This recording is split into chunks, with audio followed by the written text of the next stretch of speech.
Welcome to Sanjana சமையல். இது வந்து வெள்ளிக்கிழமை விலாகு. காலையில் நேரமாகலேருந்து வீடெல்லாம் துடைச்சிட்டு அப்புறம் வந்து கிச்சனை க்ளீன் பண்ணிவிட்டு சாமிக்கு நெய்வேத்தியம் செஞ்சு சாமி கும்பிட்டுலாமேன்னு சொல்லிட்டு அதான் ரெடி பண்ணிட்டு இருந்தேன். இது வந்து ஆச்சி ராயல் செஞ்ச மிக்ஸ் தான் இது. நான் வந்து இதில் வந்து எக்ஸ்ட்ராவாக வந்து கொஞ்சம் டேஸ்ட்டுக்காக சுகரும் நெய்யும் ஆட் பண்ணிக்கிட்டேன். அப்புறம் வந்து சாமி கும்பிட்டுட்டு பசங்க லஞ்ச் பாக்ஸ்க்கு என்ன வேணும்னு கேட்டேன். கேரட் சாதம் தான் வேணும்னு சொன்னாங்க. சரி அதுக்கு மட்டும் அரிசி கொஞ்சமாக ஊற வச்சிடலாமே சொல்லிட்டு ஊற வச்சு செஞ்சால் கொஞ்சம் நல்லாயிருக்கும் சாப்பாடு, அதனால சொல்லிட்டு கொஞ்சம் நேரம் ஊறட்டுன்னு விட்டுட்டு அப்புறம் வந்து கேரட்லாம் வந்து நல்லா கழுவி துருவி எடுத்துக்கிட்டேன். அப்புறம் வெளியில் வந்து புளி பூண்டு வண்டி வந்துச்சா, சரி கொஞ்சமாக வாங்கிக்கலாமேன்னு சொல்லிட்டு அரை கிலோ வாங்கிக்கிட்டேன். கேரட் சாதத்துக்கு 3 முட்டை, அப்புறம் கொஞ்சமாக வெங்காயம் மட்டும் சாப்பரில் நல்லா கட் பண்ணி எடுத்துக்கிட்டேன். இந்த ரோஸ் 2 செடியில் இருந்தது, பசங்களுக்கு சரி வச்சு விட்டு அனுப்பலாமே அப்படின்னு சொல்லிட்டு. இது வந்து செடியில் காய்ச்ச மிளகா, குண்டு மிளகான்னு சொல்லுவாங்க. நம்ம சாதமும் நல்லா சூப்பராக வெந்து வந்துடுச்சு. இது நல்லா வடிச்சு எடுத்து ஆற வச்சிடலாம்.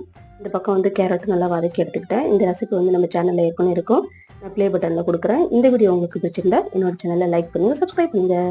பாய்.